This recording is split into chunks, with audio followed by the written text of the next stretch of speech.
భూస్వాముల రద్దు చట్టం కౌలుదారులని భూమి యజమానులుగా చేసి ఒక గొప్ప చట్టం రక్షిత కౌలుదారు చట్టం ప్రపంచ చరిత్రలోనే నిలిచిపోయిన భూదాన ఉద్యమం ఈ గడ్డ మీద నుండే ప్రారంభమైంది. భూదాన భూములు పేదలకు పంచేందుకు చేసిన చట్టమే భూదాన చట్టం. హక్కుల రికార్డులను తయారు చేయడానికి హైదరాబాద్ రాష్ట్రంగా ఉన్నప్పుడు వచ్చిన చట్టం ROR చట్టం 1948లో. ఈ చట్టం కింద తయారైన ఖాస్రా పానీనే నేటికి కీలకమైన రికార్డు. భూస్వాములు దొరల నుండి మిగులు భూములను తీసుకొని పేదలను పంచటానికి 1973లో అప్పుడు కాంగ్రెస్ ప్రభుత్వం చేసిన సీలింగ్ చట్టం. ఈ చట్టం కింద భూములు పొందిన పేదలందరూ ఇందిరమ్మ పట్టాలని నేటికి గుర్తు చేసుకుంటారు అధ్యక్ష. అదే రకంగా 2006లో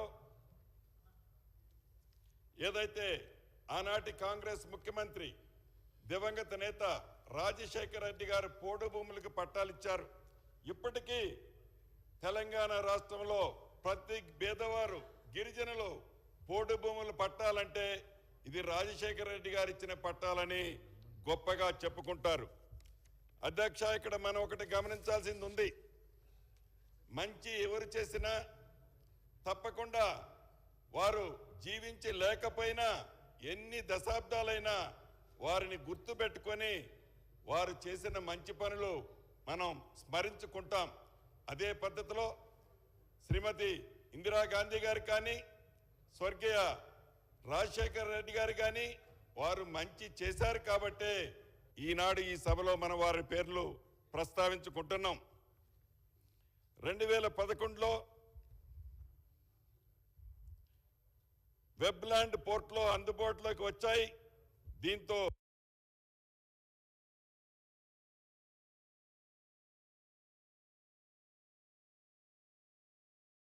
భూ రికార్డులు పూర్తి ప్రత్యక్షంగా చూస్తున్నాం. ఉదాహరణకి మంచి చేయాలని చూసిన ఆనాటి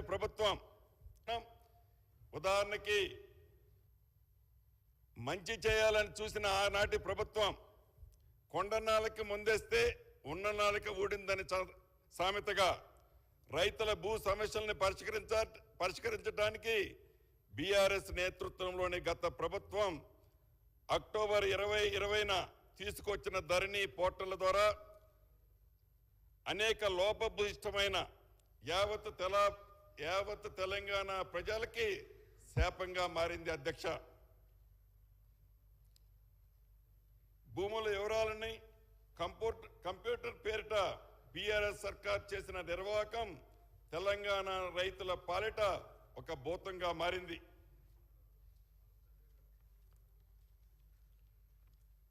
ధరణి తెచ్చిన భూ సమస్యల పరిష్కారానికి బక్క చిక్కిన భూముల వివరాలని కంప్యూటర్ పేరిట బీఆర్ఎస్ సర్కార్ చేసిన నిర్వాహకం తెలంగాణ రైతుల పాలిట ఒక భూతంగా మారింది.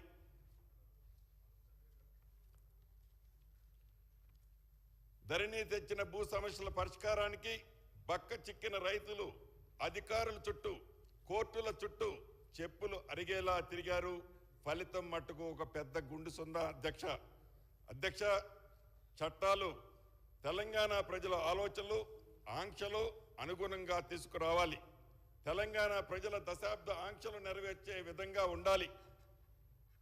గడుల మధ్య కూర్చొని ఇద్దరు వ్యక్తులు కుట్రపూరితంగా మోసపూరితంగా రూపొందించిన ఈ అవినీతి చట్టం ఈ ధరణి తనకు తానే ఆల్ ఇన్ వన్ గా ఒక అపర మేధావిగా ఉన్న ఆనాటి పెద్దాయన, నాకు అపారమైన అనుభవం ఉందన్న ఆనాటి పెద్దాయన తెలంగాణ నుంచి భారత్కు విస్తరిస్తానని, దేశానికి దశ దిశ తానే అని చూపిస్తానని ప్రగల్భాలు పలికిన పెద్ద మనిషి ధరణి పేరుతో ప్రజలకు దగా చేశారన్నది ముమ్మాటికి నిజం.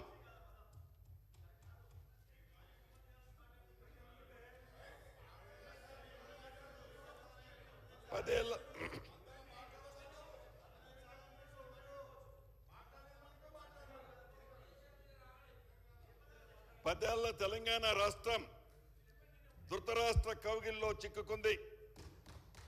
ఆ పెద్ద మనిషి చేసిన ఈ పాప ఫలితాన్ని అన్యాయంగా తెలంగాణ రైతాంగం అనుభవించాల్సిన దుస్థితి దాపురించింది. ఇత్తు మంచిదైతే చెట్టు మంచిదవుతుందనే సామెత, చట్టం మంచిదైతే ప్రజలకు మేలు జరుగుతుంది. కానీ ఈ చట్టం వలన ప్రజలు ఎంత నష్టపోయారో తమరికి కూడా తెలియంది కాదు అధ్యక్ష.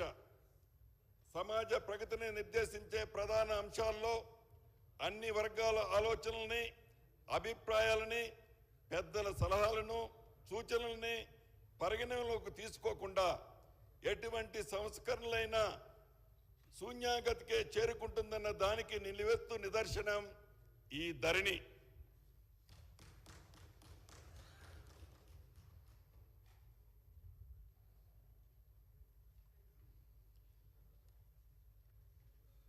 ఇక ఈ ధరణి గురించి చెప్పాల్సి వస్తే అధ్యక్ష,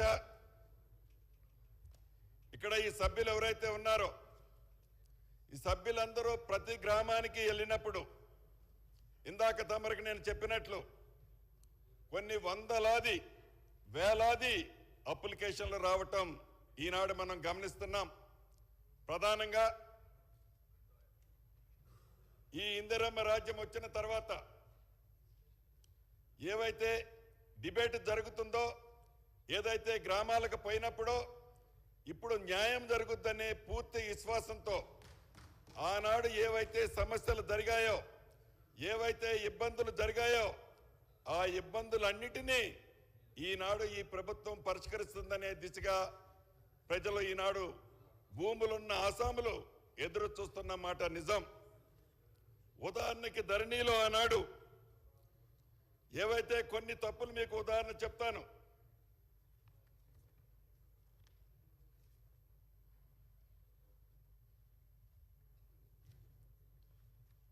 ఆనాడు గ్రామ స్థాయిలో, మండల స్థాయిలో, జిల్లా స్థాయిలో ఈ భూ సమస్యల పరిష్కారం అయ్యాయి. ధరణి యాక్ట్ 2020లో తీసుకొచ్చిన తర్వాత ఆ ధరణిని ఒక కంపెనీకి ఆనాడు ఇచ్చారు అధ్యక్ష. ఇచ్చిన తర్వాత ఆ కంపెనీని కొన్ని కారణాల చేత ఈ ILFF కంపెనీని హెరాసిస్